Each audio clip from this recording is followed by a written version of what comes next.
کو ضرور سنیے گا۔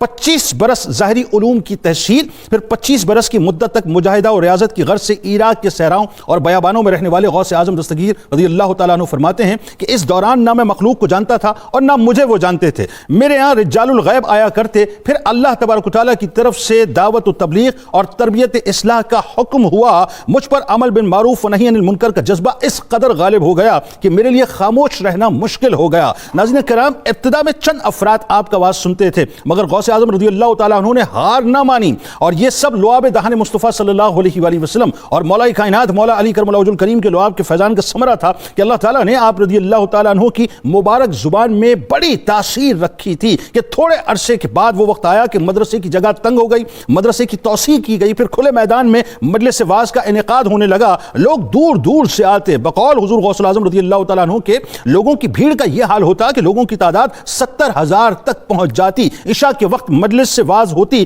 لوگ مشعلیں لے کر آتے۔ آپ کا دور مسلمانوں کے سیاسی نشیب و فراز، مذہبی کشمکش، مادیت پرستی اور اخلاقی بیراروی کا دور تھا۔ ان حالات میں آپ نے علم کی ترویج اور امت کی روحانی تربیت کے لیے ناظرین نہ صرف یہ کہ آپ نے خاموش انقلاب برپا کیا، بلکہ اپنے خطبات کے ذریعے قلوب پر لگے زنگ کو مکمل طور پر کھرچ کر رکھ دیا۔ آپ نے امر بالمعروف و نہی عن المنکر کا فریضہ سر انجام دیتے ہوئے دنیا کی بے ثباتی کو عیاں کیا اور فکر آخرت کو لوگوں کے قلوب میں اجاگر کیا۔ ایک جگہ فرماتے ہیں کہ اعمال کی بنیاد توحید پر ہے۔ میرے غوث اعظم ناظرین بہت بڑے توحید پرست تھے، مسکنسپشنز ہیں آپ کی ذات کے حوالے سے جس کی کلیئرٹی آنی چاہیے۔ فرماتے ہیں کہ اعمال کی بنیاد توحید پر ہے، اور جس کے یہاں توحید نہیں اور نہ اخلاص ہے اس کا کوئی عمل معتبر نہیں ہے۔ اپنے عمل کی بنیاد توحید اور اخلاص پر مضبوط رکھ۔ فرماتے ہیں کہ خدا کی پناہ، بینائی کے بعد نابینائی، وصل کے بعد جدائی، اور قرب و ترقی کے بعد تنزل، اور ہدایت کے بعد گمراہی، اور ایمان کے بعد کفر سے طالبان حق کو نصیحت فرماتے ہیں کہ تجھے سب سے پہلے مشائخ کی صحبت کی ضرورت ہے، اور نفس، طبیعت اور ما سوا اللہ کو ختم کرنے کی ضرورت ہے۔ ان کے دروازے سے چمٹ جا، یعنی مشائخ کے، پھر ان سے الگ ہو اور اپنی عبادت خانے میں اللہ کے حضور تنہائی اختیار کر لے۔ جب یہ مکمل ہو جائے تو اللہ کے اذن سے حق کا رہنما اور ہدایت یافتہ ہو جائے گا۔ ایک اور جگہ فرماتے ہیں کہ اے میری قوم، تم کب عقل سے کام لوگے؟ جس بات کی طرف میں اشارہ کر رہا ہوں اس کا ادراک کب کرو گے؟ حق کے طلبگاروں کا طواف کرو، بس جب انہیں پالو تو جان و مال سے ان کی خدمت کرو۔ یہ طالبان حق اور سچے لوگوں خوشبو ہوتے ہیں، ان کے چہروں پر روشن نشانیاں ہوتی ہیں، لیکن آفت تو تمہارے اندر ہے۔ تم بصارتوں میں، یعنی تمہاری بصارتیں نہیں ہیں، تم صدیق اور زندیق میں فرق نہیں کر پاتے، حلال اور حرام میں فرق نہیں کر سکتے، زہر آلود اور غیر زہر آلود کا فرق نہیں کر سکتے، مشرک اور موحد، مخلص اور منافق، گناہگار اور تابعدار، طالب حق اور طالب دنیا کے درمیان فرق نہیں کر سکتے۔ علم کے مطابق عمل کرنے والے مشائخ کی خدمت کرو تاکہ وہ تمہیں حقائق اشیاء کا علم دیں، یوں اللہ کی معرفت اختیار کرو۔ بس آخری جملے، ایک اور جگہ فرماتے ہیں کہ دنیا ہاتھ میں رکھنا جائز، جیب میں رکھنا جائز، کسی اچھی نیت سے اس کو جمع کرنا جائز، باقی قلب میں رکھنا ناجائز، یعنی دل سے بھی دنیا کو محبوب سمجھنے جاؤ، دروازے پر اس کا کھڑا ہونا جائز، باقی دروازے کے اندر گھسنا ناجائز، نہ تیرے لیے عزت ہے۔ آغاز کرتے ہیں ناظرین حضور غوث اعظم دستگیر شیخ عبد القادر جیلانی رضی اللہ تعالیٰ عنہ کے خطبات کی افادیت کے حوالے سے۔ 3 شخصیات ہمارے ساتھ موجود ہیں، یقیناً کسی تعارف کی محتاج نہیں۔ پہلی شخصیت ممتاز عالم دین ہیں، بزرگ شخصیت محترم جناب پروفیسر محمد سعید احمد خان صاحب۔ دوسری شخصیت ممتاز اسکالر جناب ڈاکٹر طاہر حمید تناولی صاحب۔ تیسری شخصیت ممتاز اسکالر جناب پروفیسر بشارت صدیق ہزاروی صاحب۔ تینوں آپ کو السلام علیکم، خوش آمدید۔ اور آخر میں انشاءاللہ ملک کے ممتاز شناخت جناب محمد فیصل نقشبندی صاحب منقبت کا نذرانہ پیش کریں گے۔ آغاز کرتے ہیں پروفیسر صاحب آپ سے، اور میرا خیال ہے سب سے پہلے یہ بات بہت ضروری ہے کہ آپ یہ بتلائیے لوگوں کو صاحب کہ حضرت شیخ عبد القادر جیلانی رضی اللہ تعالیٰ عنہ کے خطبات کا جو انداز ہوتا تھا وہ کیا ہوتا تھا؟ کیونکہ آج گھنٹوں کی تقریریں ہو رہی ہیں، بڑی بڑی مجالس، بڑی بڑی محافل ہو رہی ہیں، اثر جو ہے وہ نہیں ہوتا، اور وہاں تو ایک جملہ ادا ہوتا تھا اور چیخ و پکار جو ہے بلند ہو جاتی۔ دوسرا یہ کہ اس میں جو رضا الہی اور توحید پرستی کا جو تصور تھا وہ کس حد تک نمایاں تھا؟ بسم اللہ الرحمن الرحیم، اللہم صلی علی محمد وعلی آل محمد وبارک وسلم۔ سیدنا حضرت شیخ عبد القادر جیلانی رضی اللہ تعالیٰ عنہ کا نام جب کسی معمولی طالب علم کے زبان پر بھی آتا ہے تو بے ساختہ زبان سے نکلتا ہے کہ نبوی ذوق، علوی رنگ، بطولی عفت، حسنی اور حسینی ہے سراپا تیرا، کیا کہنے، جوہر شبر و شبیر سے پا کر ترکیب، ہو گیا کیا نسبی رنگ دوبالا تیرا۔ سبحان اللہ، سبحان اللہ۔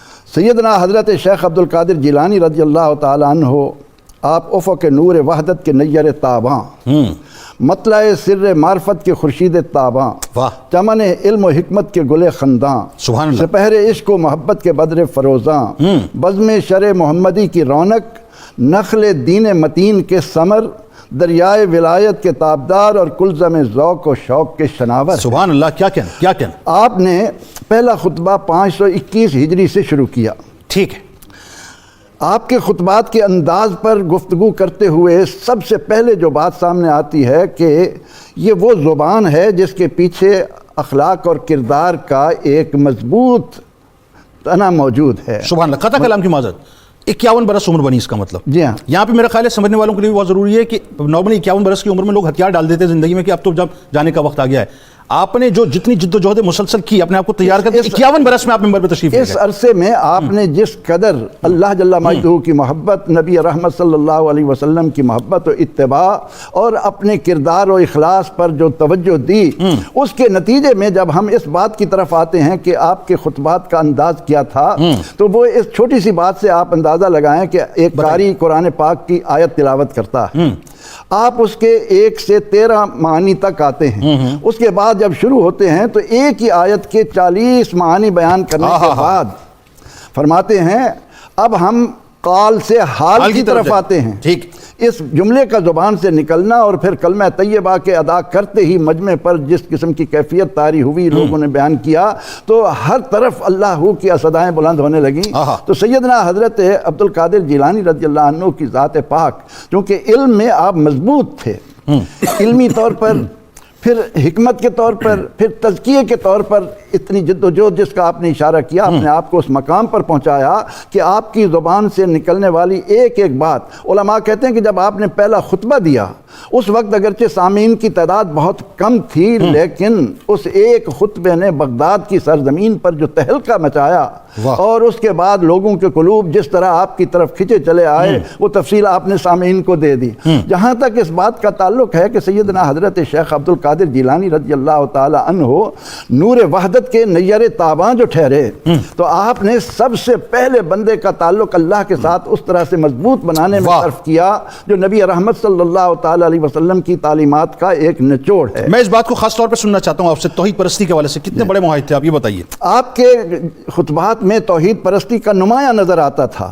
آپ فرماتے ہیں کہ محبت الہی عز و جل کا تقاضا یہ ہے کہ تو اپنی نگاہوں کو اللہ جل مجدہ کی رحمت کی طرف لگا دے اور کسی طرف نہ دیکھ، تیری نگاہ اور کہیں نہ ہو، کسی بندے کی طرف تیری نگاہ نہ ہو، اور فرماتے ہیں اس طرح ہو جا گویا تو اندھا ہے۔ واہ واہ واہ، جب تک تو غیر کی طرف دیکھتا رہے گا اللہ کا فضل نہیں دیکھ پائے گا۔ بس تو اپنی ذات کو مٹا کر اللہ تعالیٰ کی طرف اس طرح متوجہ ہو جا کہ تیرے دل کی آنکھ فضل عظیم کی جانب کھل جائے۔ آپ فرماتے ہیں کہ اللہ کی معرفت یہ ہے کہ ان چیزوں پر یقین اور معرفت حاصل ہو کہ اللہ ایک ہی ہے، اکیلا ہے، تنہا ہے، باپ نہیں، بیٹا نہیں، اس کا ہمسر نہیں، کوئی چیز اس کے مثل نہیں، وہ سمیع ہے، وہ بصیر ہے، نہ اس کی کوئی نظیر ہے، نہ کوئی اس کا مددگار، نہ کوئی شریک، نہ پشت پناہ، نہ کوئی اس کا وزیر، نہ کوئی صلاح کار، وہ جسم نہیں جسے چھوا جا سکے، جوہر نہیں کہ اسے سمجھا جا سکے، کیا خوبصورت جملے، عرض نہیں کہ اس کے جسم کو کوئی احتیاج ہو، نہ اس کے اجزاء میں نہ ذرائع، وہ نہ تو تالیف ہے نہ ماہیت، نہ حد ہے، وہ غالب ہے، حاکم ہے، قادر ہے، سب سے اول ہے، سب سے آخر ہے، ظاہر بھی ہے، باطن بھی ہے، ایسا زندہ جو مدت سے مبرہ، جو موت سے الگ ہمیشہ سے ہے، ہمیشہ رہے گا، ہوتا نہیں، وہ روتا نہیں، وہ سوتا نہیں، وہ اونگتا نہیں، اس کا علم ہر شے پر محیط ہے۔ کیا خوبصورت، کیا خوبصورت، یہ ہے ایک موحد کی شان کہ وہ اللہ تعالیٰ کے رنگ میں رنگ کر دنیا کو اس ایک ذات کا پتہ اس انداز میں دینے والا، اور پھر اللہ کی رنگ میں جب رنگے گئے، اللہ نے انہیں پھر جس طرح سے رنگا وہ دنیا کے سامنے۔ اچھا، اب اسی بات کو آگے، جب مجھے توحید پرستی کا درس دے دیا غوث اعظم نے، تو پھر میں کہنے میں بجانے ہوں نا کہ اسیروں کے مشکل کشا غوث اعظم فقیروں کے حاجت روا غوث اعظم، غلاموں کو خطرہ نہیں بحر غم کا کہ بیڑے کے ہیں نا خدا غوث اعظم، قسم ہے کہ مشکل کو مشکل نہ پایا کہا ہم نے جس وقت یا غوث اعظم، بھور میں پھنسا ہے سفینہ ہمارا بچا غوث اعظم بچا غوث اعظم، کہیے کیا کسی کو حسن اپنے دل کی سنے کون تیرے سوا غوث اعظم۔ ذرا ڈاکٹر صاحب بات کو اس طرح سے آگے بڑھائیے کہ شیخ عبد القادر جیلانی رضی اللہ تعالیٰ عنہ کے خطبات میں قرآن و سنت پر عمل کے حوالے سے اور شریعت کی پابندی کے حوالے سے بے انتہا زور نظر آتا ہے، بتائیے۔ بسم اللہ الرحمن الرحیم۔ جنید صاحب بہت شکریہ۔ ابھی پروفیسر صاحب نے حضور غوث پاک کے جس خطبے پہ اور جس کلام پہ گفتگو ختم کی، کمال تعارف کروایا حضور غوث ثقلین نے اللہ رب العزت کی ذات کا، اللہ کہ اگر صرف اس تعارف کو ہی اپنے شعور کا حصہ بنا لیا کیا کہنا تو ہماری زندگی کا کوئی لمحہ اور ہمارے عمل کی کوئی جہد اللہ کی تائید قربت اور اللہ کی جو ہے مدد اس سے خالی نہیں ہو سکتا۔ اچھا، اپنی طرف خلق کو نہیں موڑا، اللہ کی یہ کمال ہے، یہ کمال ہے۔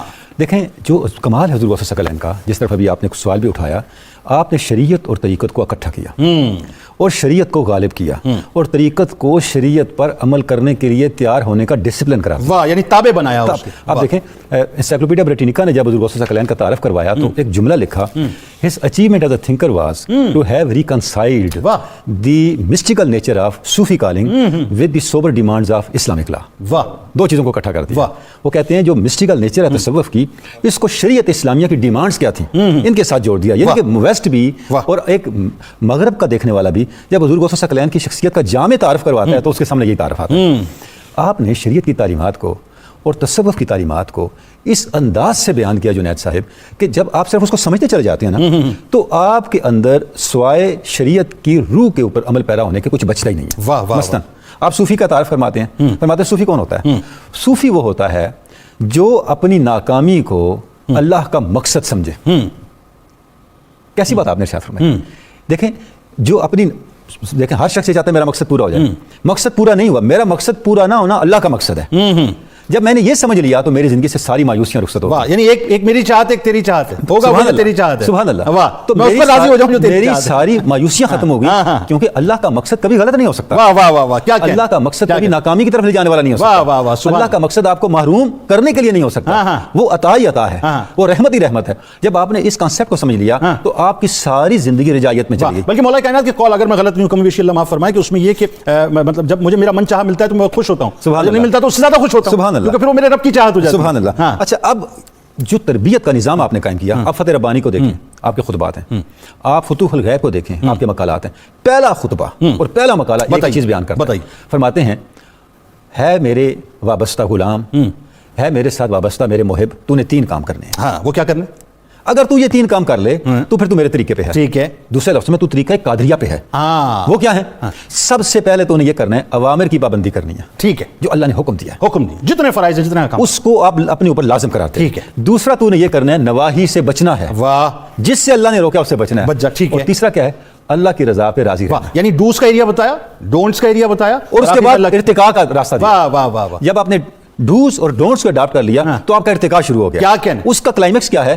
تو نے اللہ کی رضا پہ راضی رہنا ہے۔ سبحان اللہ۔ دیکھیں آپ فرماتے ہیں کہ میں اللہ کی رضا پہ راضی رہا حتیٰ کہ میں عبد القادر بن گیا۔ واہ واہ واہ، اللہ کا بندہ بن گیا، میں قادر تک جا پہنچا، قادر کا بندہ بن گیا۔ موافقتی بالقدر او صالنی الی القادر، جب اللہ کی طرف سے ایک فیصلہ ہوا میں نے اس سے موافقت اختیار کی تو مجھے اس نے عبد القادر بنا دیا۔ واہ، اب یہ جو تعلیم ہے حضور غوث ثقلین کی، جنید صاحب جب آپ اس کی گہرائی میں اترتے ہیں تو آپ دیکھتے ہیں کہ سارے کا سارا جو تصوف اور طریقت ہے، جیسے علامہ کا ایک بڑا پیارا شعر ہے کہ بروں کشید ز پیچا کے ہست و بود مرا چھ اقتہا کے مقام رضا کشود مرا۔ علامہ کہتے ہیں یہ جو ہست و بود کی قید تھی میں سے آزاد ہو گیا۔ کیسے آزاد ہوا؟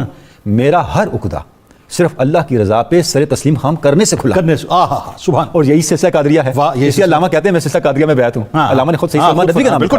اچھا اب یہ جو تعلیم ہے جنید صاحب اگر آپ غور کریں تو تمام تربیت کے بعد یہ سبق دیا جاتا ہے، مقام رضا، اور حضور غوث ثقلین پہلے قدم پہ یہ تعلیم دے رہے ہیں۔ کیا بات، پہلا خطبہ یہ ہے واہ واہ واہ کہ آپ نے اپنے سفر کا آغاز یہاں سے کرنا۔ سبحان اللہ۔ اچھا اس کے بعد آپ دیکھیں کہ جتنی بھی چیزیں ہیں، توحید کا ذکر آپ نے کر دیا، اخلاص کا ذکر آپ نے کر دیا، توحید اور اخلاص کے اوپر آپ کا اتنا زیادہ زور، اساس الاعمال توحید والاخلاص، فمن لا توحید لہ لا خلاص لہ لا عمل لہ، کہ اگر تمہارے پاس توحید اور اخلاص نہیں ہے تو نہ تمہارا کوئی عمل ہے، کچھ بھی نہیں، نہ تمہارے پاس کچھ اور۔ اچھا، اس کے بعد شریعت پر عمل کرنے کے لیے آپ فرماتے ہیں، آپ دیکھیں کہ بہت جو مائنیوٹ ڈیٹیلز ہیں ان تک آپ اترتے ہیں، جی وہ کیا؟ اور جس کا تعلق ہماری مورالٹی سے ہے۔ آپ فرماتے ہیں کہ تمہیں کیا کرنا چاہیے، پہلا یہ کام کرنا چاہیے کہ کبھی بھی قصدن یا سہون قسم نہیں اٹھانی چاہیے۔ ہاں، قسم کبھی بھی نہ کھاؤ، ہمارے یہاں تو کیونکہ اکثر اوقات آپ قسم پوری نہیں کر سکتے اور یہ مومن کی شان نہیں ہے۔ بالکل ٹھیک۔ اس کے بعد فرماتے ہیں کہ وعدہ کبھی نہ کرو، اچھا اگر کرو تو پورا کرو، اچھا ٹھیک ہے، بالکل کوشش کرو، وعدہ کرو ہی نا، ٹھیک ہے، لیکن جب کر لو ہاں تو پھر اپنے اسے پورا کرنا ہے۔ ٹھیک ہے۔ پھر فرماتے ہیں کہ مخلوق کے لیے کبھی بد دعا نہ کرو، واہ واہ واہ، کیا اچھی بات، کچھ بھی ہو جائے، کیا اچھی بات، آپ سفر طائف کو دیکھیں، کیا اچھی بات، سرکار کا سفر ہائے طائف، ہائے ہائے،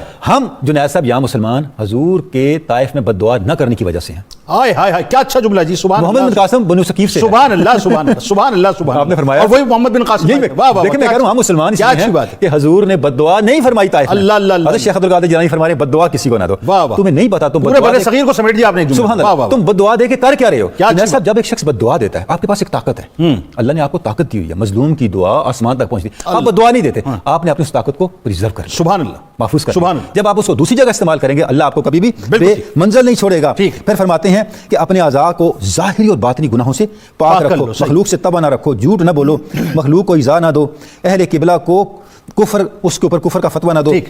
اچھا، اس کے بعد کمال بات فرماتے ہیں اپنے جھوٹ کا بوجھ، اپنی غلطیوں کا بوجھ مخلوق پہ نہ ڈالا کرو۔ ہائے ہائے ہائے ہائے ہائے، کمال تعلیم ہے، واہ واہ واہ، مخلوق کے بوجھ اٹھانے والے بنو۔ ہاں۔ ہم کیا کرتے ہیں، اپنا بوجھ ان پہ مت غلطی میں نے کی، ہاں، دوسروں کو آپ ڈال کے دیتے، کھاتے میں ڈال دی، بالکل ٹھیک، اپنے آپ کو بچاتے، اپنے آپ کو کتنی بڑی بات ہے۔ ہاں۔ فرماتے ہیں کہ اگر تم عبادت کرنے والے ہو نا، تمہارا استحکام تواضع کے ساتھ ہے، واہ، جتنا تم عاجز ہوگے ہاں۔ تمہاری عبادت محفوظ ہوتی چلی۔ واہ، کیا اچھی بات، کیا اچھی بات ہے، بات کو تھوڑا سا اور آگے بڑھاتے ہیں، کیا رنگ خوبصورت پروفیسر صاحب، اسی رنگ میں تھوڑا سا اور ہمیں رنگیں، اور ذرا یہ بتائیے صاحب کہ حضرت شیخ عبد القادر جیلانی رضی اللہ تعالیٰ عنہ نے اپنے خطبات پہ تھوڑا سا حوالہ بھی ڈاکٹر صاحب نے دیا، میں چاہتا ہوں اس پہ ذرا کھل کے بات ہو کہ تصوف کا جو اعلیٰ ترین آپ نے معیار پیش کیا اور تربیت سلوک کے باب میں جو طالبان حق ہیں، جزائر حق کے متلاشی ہیں، ان کو آپ نے بڑی نصیحتیں فرمائی، اور خاص طور پہ جو ایک مرشد کی ضرورت، مرشد کا جو تصور ہے، مرشد کیا ہونا چاہیے، اس حوالے سے آپ نے جو فرمایا بتائیے ذرا۔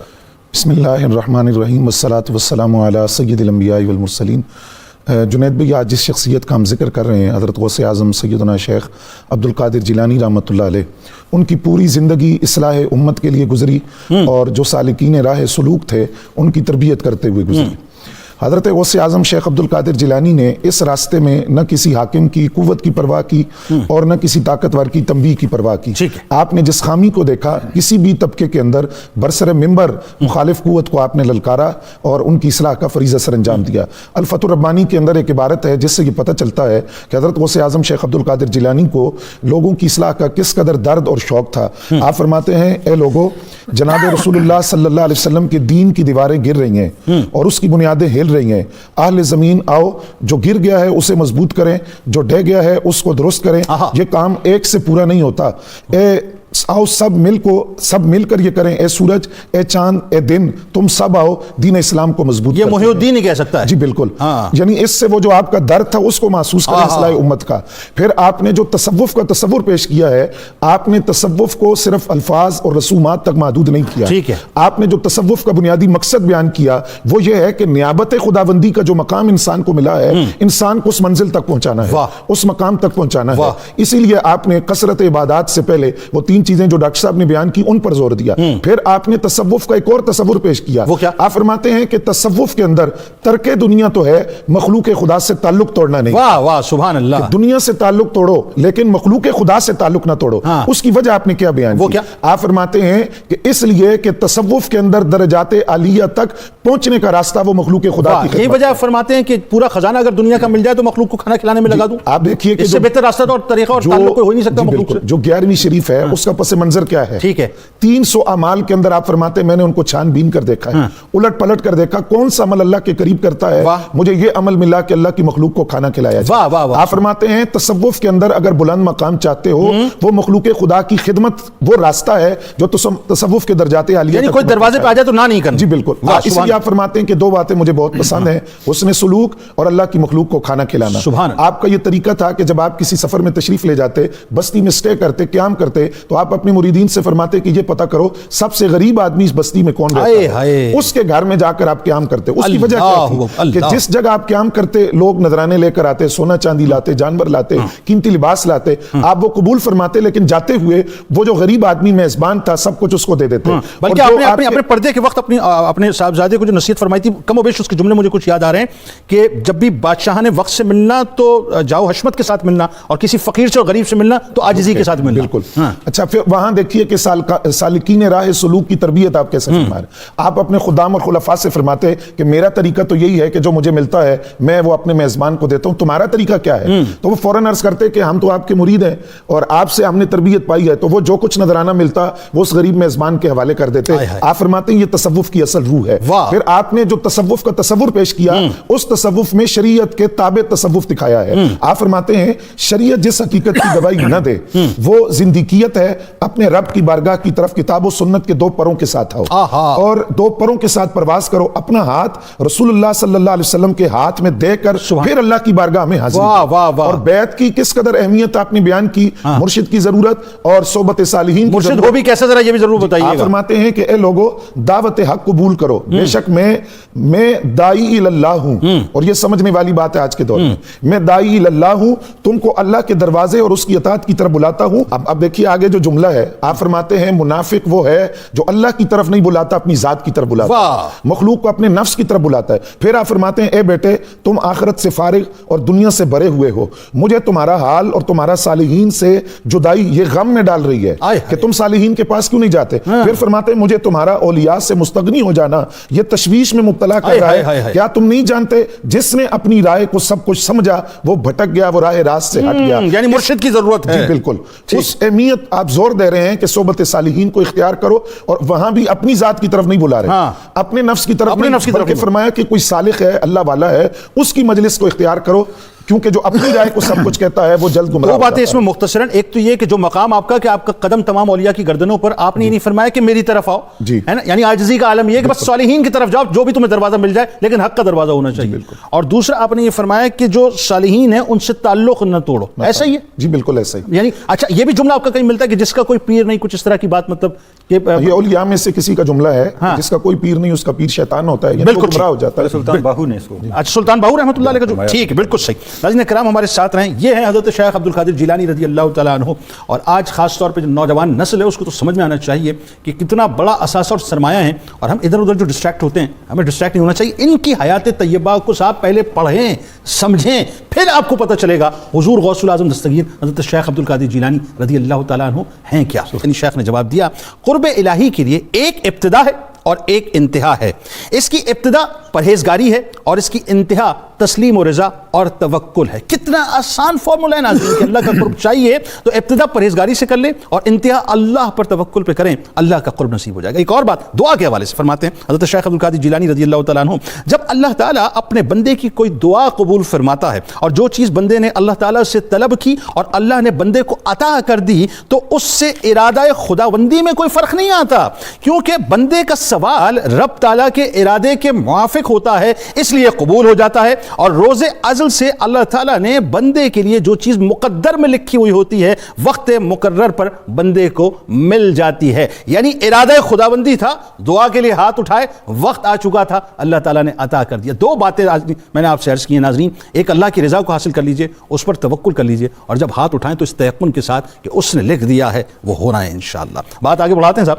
پروفیسر صاحب ذرا یہ بتائیے کہ حضرت شیخ عبد القادر جیلانی رضی اللہ تعالیٰ عنہ اپنے خطبات میں، اچھا یہ بات میں بہت محسوس کرتا ہوں میں جب آپ کے خطبات پڑھتا ہوں، اصلاح باطن پہ، امراض باطن پر آپ نے کھل کر کلام کیا اور آپ بہت فوکسڈ ہیں اس حوالے سے، اور خاص طور پہ جو معاشرے میں موجودہ برائیاں ہیں ان پر آپ نے کھل کر کلام بھی کیا، اس کا پردہ بھی چاک کیا. یعنی خاص طور پہ نفاق کی بات کریں، ریا کی بات کریں، تصنع کی بات کریں، موت کی بات کریں، فکر آخرت کی بات کریں، توبہ کی بات کریں، ان سارے موضوعات کو آپ نے کھل کے ایڈریس کیا. جی سیدنا حضرت شیخ عبد القادر جیلانی رضی اللہ عنہ علم کی بلندیوں پر ہیں، اور جس انسان کو علم کی دولت نصیب ہوتی ہے اس کے سامنے اللہ کا یہ ارشاد ہوتا ہے کہ رضوان من اللہ اکبر، اللہ کی رضا سب سے بڑی نعمت ہے. واہ واہ واہ.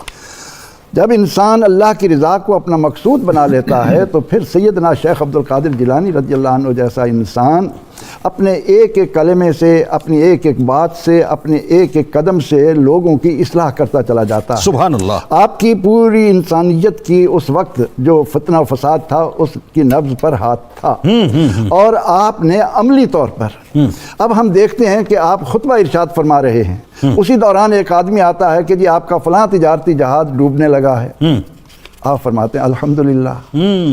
تھوڑی دیر بعد ابھی مجلس ختم نہیں ہوتی، پھر آپ کو اطلاع ملتی ہے کہ جی آپ کا وہ جہاز خوب و خیر و خوبی پار لگ گیا، فرماتے ہیں الحمدللہ۔ بعد میں جب پوچھا گیا تو آپ نے بڑے کمال کی بات سننے والوں کو، قیامت تک آنے والے اہل ایمان کو بتائی۔ کہا کہ جب مجھے خبر ملی کہ ڈوب رہا ہے تو میں نے دل پر نظر کی، تو میں نے دیکھا کہ میرا دل مطمئن ہے، میں نے اللہ کا شکر ادا کیا۔ سبحان اللہ۔ پھر جب مجھے یہ خبر ملی کہ وہ پار لگ گیا ہے تو اس پر بھی میرا نفس خوش نہیں ہوا، اس پر بھی میرے اندر یہ ایک کہ میرا مال بچ گیا ہے، اس بات کی طرف میری توجہ نہیں گئی، اس پر میں نے الحمدللہ کہا۔ سبحان اللہ۔ یہ ہے شکر و رضا کا وہ مقام جو انسان کے دل کو مصفہ بنا کر اللہ کے جلووں کے قابل بناتا ہے۔ واہ واہ۔ آپ نے عملاً بتایا کہ بندے کے اندر یہ جو دل ہے، وہ جو اللہ کے نبی علیہ السلام نے حدیث قدسی بتائی کہ اللہ تعالیٰ فرماتا ہے میں زمین و آسمان میں کہیں نہیں سماتا، اگر میں سماتا ہوں تو بندہ مومن کے دل میں۔ اس دل کو ریاکاری سے، نفاق سے، حسد سے، بغض سے، کینے سے پاک کرنے کے لیے آپ نے ایک لفظ بولا فکر آخرت، تو مجھے سیدنا حضرت شیخ عبد القادر جیلانی رضی اللہ عنہ کا ایک قطع یاد آیا۔ بتائیے کہ عید کے آنے سے پہلے چند بچوں نے آ کر آپ سے گزارش کی کہ حضور کل عید ہے، ہمیں کوئی قطع لکھ کر دیجیے، تو آپ فارسی نسل تھے تو فارسی میں ایک قطع لکھا، اور کیا کمال فرماتے ہیں کہ خلق می گوید کہ فردا روز عید است، خوشی در روح ہر مومن پدید است۔ مخلوق کہہ رہی ہے کل عید ہے، کل عید ہے، جس کو دیکھو خوش ہو رہا ہے۔ فرماتے ہیں دران روزے کے با ایمان بمیرم، مرا در ملک خود آن روز عید است۔ عبد القادر کی عید تو اس دن ہوگی جب وہ دنیا سے ایمان کی نعمت لے کر جائے گا۔ تو انسان جب اللہ کی رضا کو اس طرح سامنے رکھتا ہے تو پھر آپ نے اپنے خطبات میں لوگوں پر واضح کیا کہ یاد رکھو کہ نفس بڑا خبیث ہے، یہ ہر وقت تمہیں اللہ کی یاد سے دور کرتا ہے۔ اس کو تابع بنانے کے لیے اپنے آپ کو ریاکاری سے پاک کرو، اپنے آپ کو منافقت سے پاک کرو، اپنے آپ کو بغض و عناد سے پاک کرو، اپنے دل کو اللہ کی یاد کے قابل بناؤ تاکہ تمہیں اللہ کی رضا حاصل ہو۔ بالکل۔ اچھا، ایک طرف تو یہ کہ آپ انفرادی طور پہ یعنی فرد کے ایک ایک فرد کی جو ہے اصلاح فرما رہے ہیں، اس کے باطن کی اصلاح فرما رہے ہیں، اور آپ کی نگاہ لوگوں کے قلوب پہ ہوتی ہے، یعنی یہی بات ہے کہ سننے والے جو ہیں وہ یہ محسوس کرتے تھے کہ آپ جو ہیں وہ لوگوں کے زخم پر مرہم کا کام بھی کرتے تھے، آپ لوگوں کے امراض کی دوا بھی بنتے تھے، اور سوالات اور شبہات کو جو ہے جواب کی صورت میں عطا بھی کرتے۔ دوسرا ایک جو خاص طور پر بات ہے وہ یہ کہ جو سیاسی نشیب و فراز اس زمانے میں تھے، مذہبی کشمکش تھی، مادیت پرستی بہت بڑھ گئی تھی، اخلاقی بے روی کا جو دورہ تھا، ان حالات پر بھی آپ کی نگاہ تھی، یعنی اس کو آپ نے اپنی نگاہوں سے ڈی فوکس نہیں کیا۔ ذرا بتائیے اس بارے میں۔ جی بالکل جنید صاحب، اگر آپ حضور غوث ثقلین کے زمانے کو دیکھیں تو واقعی وہ ایک آزمائشوں کا اور ابتلا کا زمانہ تھا، اور عباسی جو خلفاء تھے ان کا آخری زمانہ تھا جو کہ 1258 کے اندر منگولوں کا حملہ ہو گیا، ٹھیک ہے، جہاں پہ آ کے عباسی خلافت بالکل ختم ہو گئی جی۔ اور خود حضور غوث ثقلین کے زمانے میں کم و بیش آپ کے حیات پاک میں 6-7 عباسی خلفاء گزرے، اور وہ اگر آپ اخلاقی پرسپیکٹیو سے دیکھیں، اس تناظر میں دیکھیں تو اس کا اندازہ اس سے کریں کہ امام غزالی نے جو احیاء علوم الدین لکھی، اس کتاب کا عنوان ہی بتاتا ہے کہ اس سوسائٹی کی اخلاقی حالت کدھر جا رہی تھی، کہ انہوں نے علوم دین کو زندہ کرنے کے عنوان سے کتاب لکھی۔ ہاں بالکل ٹھیک ہے، اور موریلٹی پر کتنا زور دیا۔ 1111 میں امام غزالی کا انتقال ہوا جب حضور غوث ثقلین کی عمر 33 سال تھی، یعنی یہ وہی زمانہ ہے، تو سوسائٹی تو ٹیکے کی طرف جا رہی تھی۔ اب حضور غوث ثقلین نے کیا کیا کہ اس طرح کے افراد تیار کیے سوسائٹی کے اندر کہ سوسائٹی اپنے قدموں پہ کھڑی ہو گئی جی۔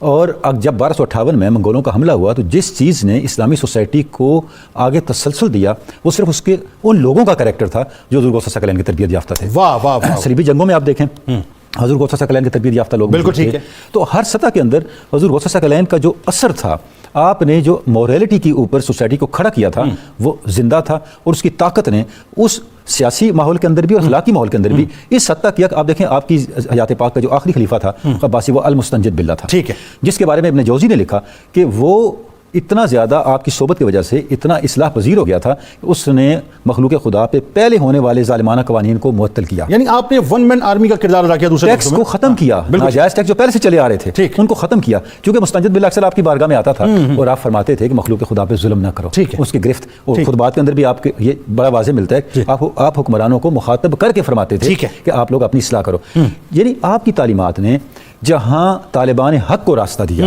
کہ وہ حق تک کیسے پہنچے، وہاں حکمرانوں کو، علماء کو، آیان سلطنت کو، اس دور کی بیوروکریسی کو، ان سب کو بھی متاثر کیا، اچھا اور ان کے اندر بھی اصلاح مذہبی کشمکش اور مادیت پرستی کی طرف رجحان کا بڑھنا، پھر اخلاقی گراوٹ بھی بہت زیادہ ہو گئی تھی۔ میں عرض کر رہا ہوں نا جی، دیکھیں نا اخلاقی گراوٹ کا تو یہ عالم تھا کہ بڑے بڑے علماء ہو رہے تھے کہ ادھر جا رہی ہے سوسائٹی ہماری، آخر یہ اخلاقی گراوٹ ہی تو تھی نا جس نے اسلامی ریاست کو، اسلامی معاشرے کو تقسیم کیا۔ جب حکمران اخلاقی طور پہ گر گئے، کیوں موقع ملا منگولوں کو آنے کا؟ اس کے پیچھے سب سے بڑی بات یہ تھی سوسائٹی مورلی ڈیکے ہو رہی تھی۔ اچھا، اب حضور صلی اللہ علیہ وسلم نے جو تعلیمات دی، آپ نے فرمایا کہ اگر آپ ذات حق تک پہنچنا چاہتے ہیں، کمال چاہتے ہیں، تو ان چیزوں سے نکلو۔ دیکھیں، آپ نے فرمایا کہ آپ نے 3 کام کرنے ہیں، اگر آپ 3 کام کر لو تو کیا ہوگا؟ تم خدا کو پالو گے اور مخلوق خدا کے رہنما بن جاؤ گے۔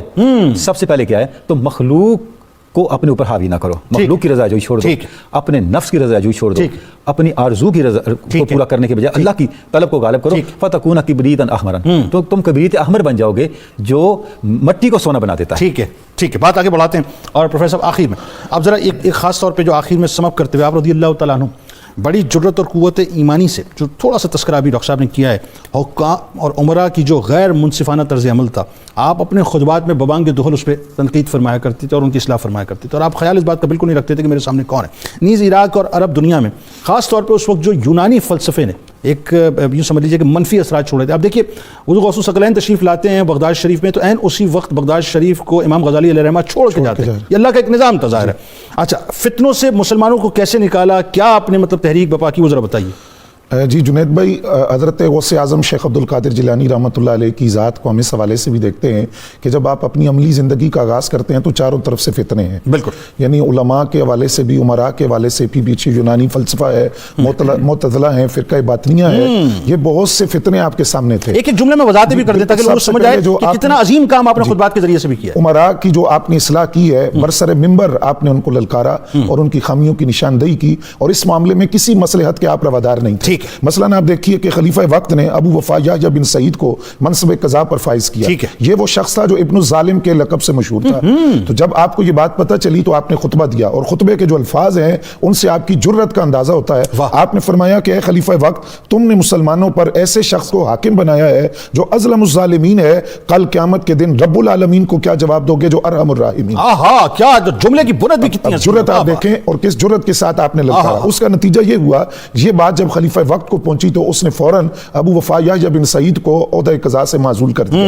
پھر آپ خط لکھتے ہیں، اور خط کا جو انداز ہے وہ دیکھیے، خط آپ ابتدا کرتے ہیں، جو عمراء کو آپ خط لکھتے ہیں ان کی اصلاح کے لیے، فرماتے ہیں یہ مکتوب عبد القادر کی جانب سے ہے جو تم کو فلاں فلاں باتوں کا حکم دیتا ہے، اس کا حکم تم پر نافذ ہے، اس کی اطاعت تم پر لازم ہے۔ قطع کلام کی مدد، یہ کنٹینیو کیجئے گا، یہ جملہ بہت ضروری ہے۔ دیکھیں اس میں بھی عاجزی دیکھیے آپ، کہ شیخ کی جانب سے نہیں ہے، مفتی اعظم بغداد کی جانب سے نہیں ہے، عبد القادر، قادر کے بندے کی جانب سے، کنٹینیو جی بالکل، عبد القادر کی جانب سے ہے جو تم کو فلاں فلاں باتوں کا حکم دیتا ہے، اس کا حکم تم پر نافذ ہے، اس کی اطاعت تم پر لازم ہے، اس لیے کہ وہ مقتدا ہے اور اس پر تمہاری حجت قائم ہے۔ اب جب یہ مکتوب پہنچتا تو وہ حکمران کیا کرتے، اس کو چوم کر آنکھوں سے لگاتے اور لکھتے کہ شیخ نے بالکل درست لکھا ہے اور ہماری اصلاح کی ہے، رہنمائی کی ہے۔ اسی طرح جس طرح ڈاکٹر صاحب قبلہ نے اشارہ کیا، خلیفہ مستنجد باللہ حاضر ہوا، عرض کیا کہ مجھے کوئی نصیحت کریں، اور 7 اشرفیوں کی بہت سی تھیلیاں بھی لے آیا اور اصرار کیا کہ آپ قبول کریں۔ جب اس نے اصرار کیا تو آپ نے 2 تھیلیوں کو پکڑ کر پوری قوت سے نچوڑا، اس سے خون نکلا، اور آپ نے فرمایا کہ یہ دیکھو تم لوگوں پر ظلم کرتے ہو اور ان کا خون نچوڑ کر میرے پاس لے آتے ہو۔ فرمایا اگر مجھے تمہاری نسبت کا حیا نہ ہوتا، جو نبی علیہ السلام سے تمہاری نسبت ہے کہ تم حضرت عباس رضی اللہ تعالیٰ عنہ کی اولاد ہو، تو میں یہ خون تمہارے محلات تک بہا دیتا۔ تو وہ رونے لگ گئے، ان پر کپ کپی طاری ہو گئی، اور انہوں نے اس بات پر معذرت کی اور اپنی اصلاح کا وعدہ کر کے وہاں سے اٹھے۔ دوسرا جو یونانی فلسفہ تھا، اس کے لیے آپ نے دیکھیے کہ 2 طریقے تھے، عقلی دلائل اور دوسرا اس کے ساتھ علمی دلائل، لیکن آپ نے ایک تیسرا راستہ بھی ساتھ اختیار کیا، وہ تھا تصوف و کرامت کے ذریعے۔ یعنی جب آپ دلائل دیتے تھے عقلی تو پھر کوئی مشاہدہ بھی لوگوں کو ایسا کرواتے، تصوف کی کرامت کو ایسی آپ دکھاتے کہ لوگوں کو مسئلہ، اس لیے کہ مسئلہ یہ تھا کہ عام مجالس کے اندر بھی معتزلہ اور باطنیہ کے جو عقائد تھے ان کی بات ہو رہی تھی، اور عقائد کی جو پوری عمارت تھی اس کے کے اندر بالکل دراڑیں پڑ چکی عام تھیں. سننے والوں کے لیے ایک ایک جملے میں معتزلہ اور باطنیہ کے عقائد کیا ایک ایک جملے میں. جی بالکل دیکھیے جس طرح رؤیت باری تعالیٰ کا مسئلہ تھا, امتناع النظیر کا مسئلہ تھا, اسی طرح خلق قرآن کا مسئلہ تھا, ان مسائل کو چھیڑا جا رہا تھا. آپ ایک مقام پر جب قضاء و قدر کی بات کر رہے ہیں, تقدیر اور قضاء کے مسائل بیان کر رہے ہیں, تو سامنے ایک سانپ آ کر منہ کھول کر آپ کے سامنے کھڑا ہو گیا. اجدہا, آپ ڈرے نہیں, استقامت سے بات کرتے رہے یہاں تک کہ وہ آپ کے جسم کے گرد لپیٹنا شروع ہو گیا, یہاں تک کہ گردن کے گرد بھی اس نے اپنے آپ کو لپیٹا, پھر وہ چلا گیا. تو آپ نے فرمایا کہ لوگوں نے پوچھا آپ ڈرے نہیں, آپ نے فرمایا کہ دیکھو میں قضاء اور تقدیر کی بات کر رہا ہوں, یہ اللہ تعالیٰ کی طرف سے اس کی عملی دلیل بن کے آیا کہ جو مسئلہ میں بیان کر رہا ہوں کہ اللہ تعالیٰ کی ذات قادر مطلق ہے, وہ چاہے تو کوئی چیز نقصان نہیں دے سکتی. تو اس طرح تصرف اور کرامات کا راستہ بھی اختیار کر کے جو یونانی فلسفہ تھا, معتزلہ کے عقائد تھے, باطنی عقائد تھے, وہ لوگوں کے دلوں سے اور دماغوں سے وہ جو چھاپ تھی